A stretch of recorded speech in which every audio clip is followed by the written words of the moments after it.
What's up, people? My name's Timmy Joe, and I come from the net. Through systems, peoples, to this place, YouTube.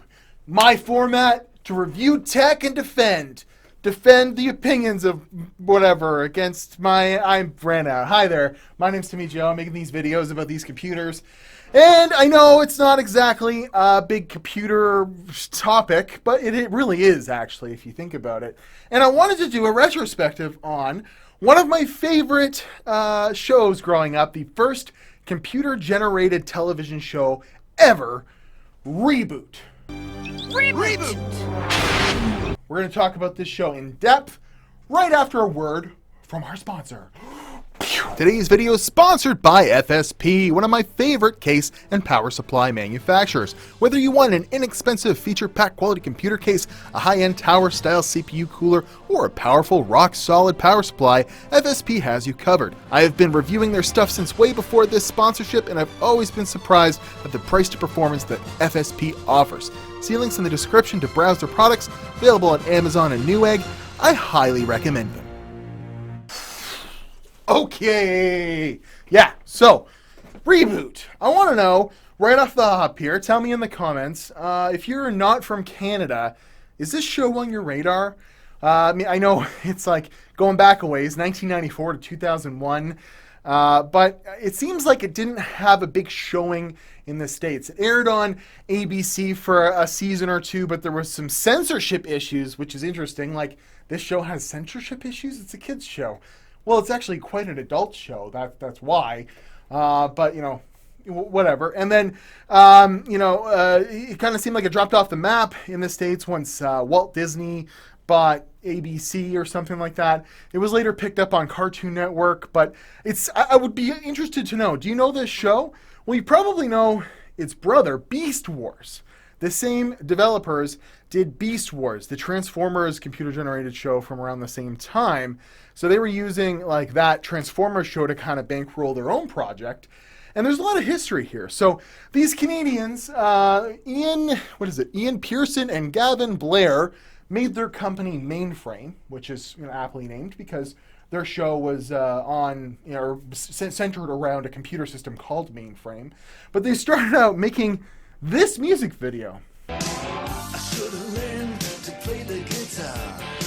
I should have learned to play them drums. None at all the MTV. That's right, they did the first computer-generated music video for Dire Straits' Money for Nothing, a very famous, pop culturized music video, and they even wanted to do a show completely computer animated back in the 80s, but the technology just wasn't there.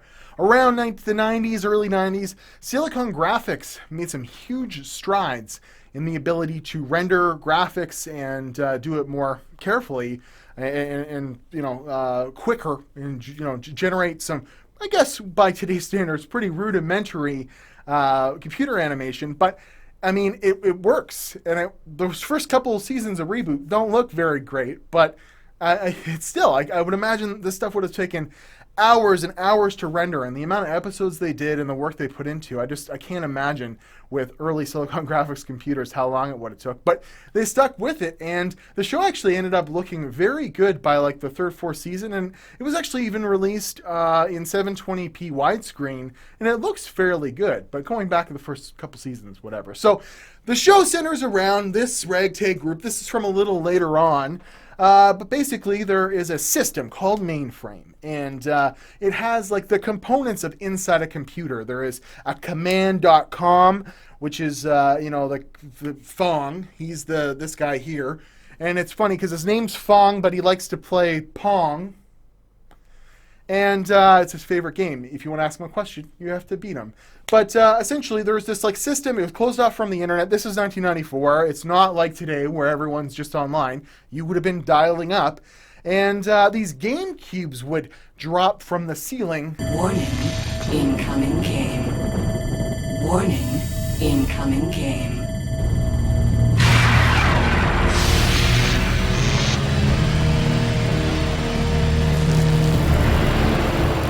And a user would come in and want to play a game on the system, and if you didn't beat the user, apparently the sector of that hard drive was nullified or deleted. So they always had to run into the games, and the games were, based on computer games or some sort of pop culture reference. It was pretty cool. And they would have to play and win the game to avoid the user actually like deleting part of their system, which I know doesn't really stack up. It doesn't have to make sense. But then this event happened where Dot and Enzo, and yes, there is a bigger Enzo there, we'll explain that in a second, but their father was trying to create a portal to the web using there was some lingo in there, TCP/IP settings and whatnot. And what ended up happening is 2 viruses made it through into their system. It's actually one virus, Gigabyte, but he gets split up into Megabyte and Hexadecimal.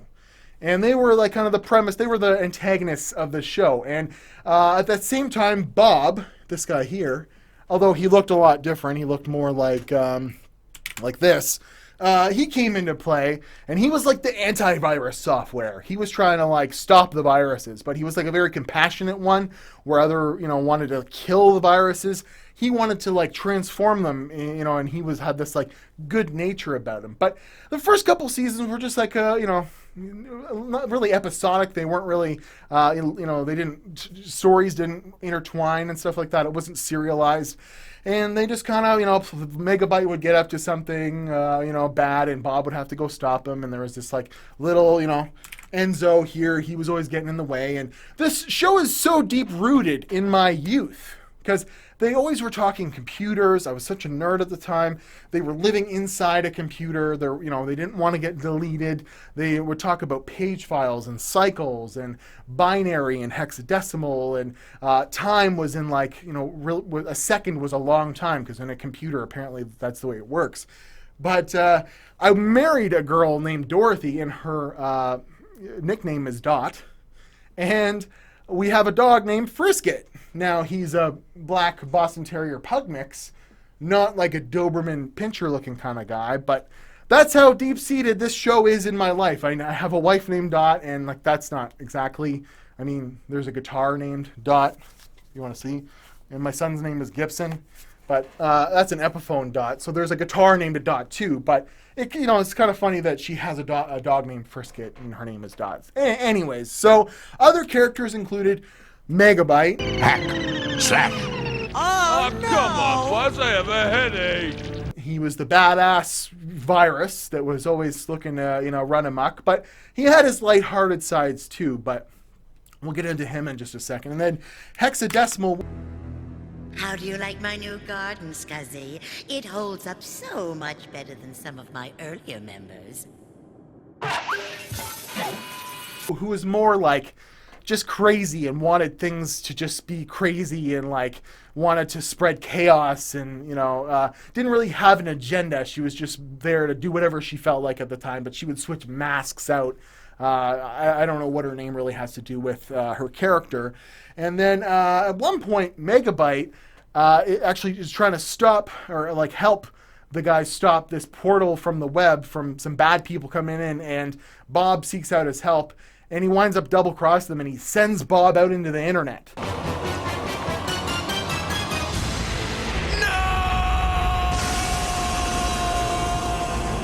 No! Even though he was from there. But so the show around end of season 2, start of season 3 got really weird and went into this whole other generation where older Matrix, or Enzo, found this chick, Andrea, and she was a little kid. And they get caught in the games, and then they go grow up in the games, and then they come back to mainframe to try and save it.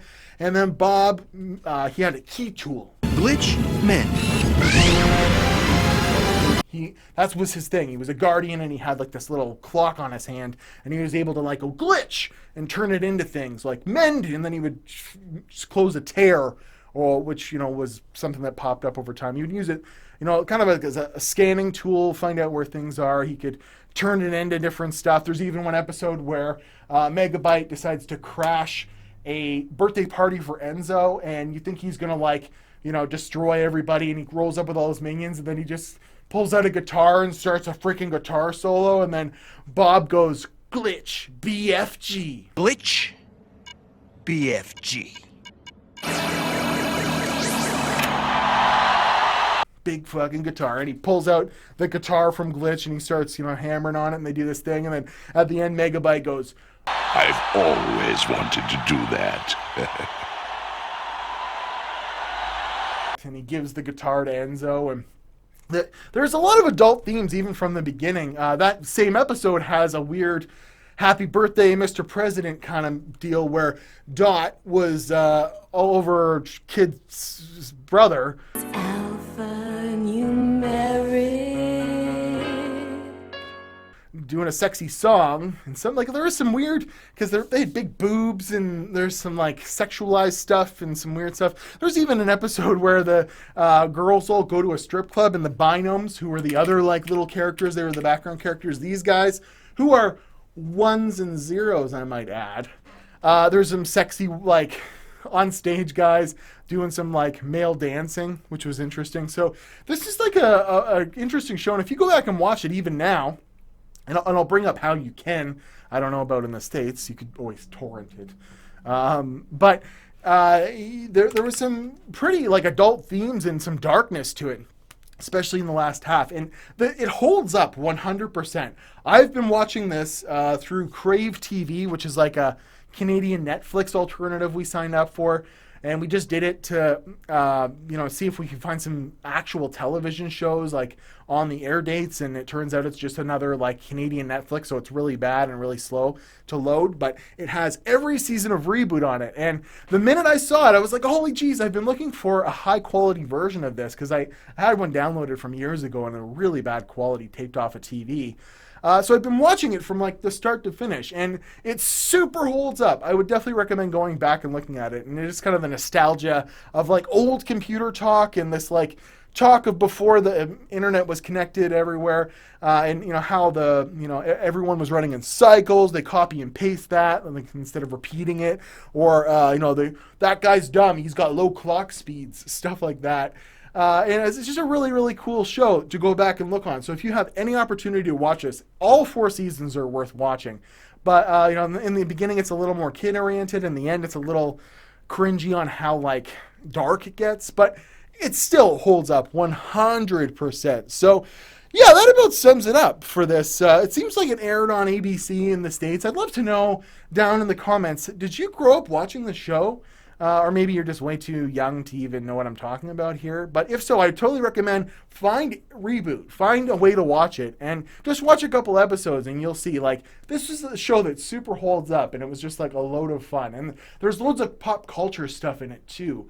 When they go in the games, sometimes it was a James Bond game. And, it showed, the man with the golden gun. Or even, references to Austin Powers and stuff like that. And then, another game, they'd go in, it would be an Evil Dead game, and they'd play against freaking, my boomstick, and he's got the freaking, chainsaw, and they're fighting against him, and then Necronomicon.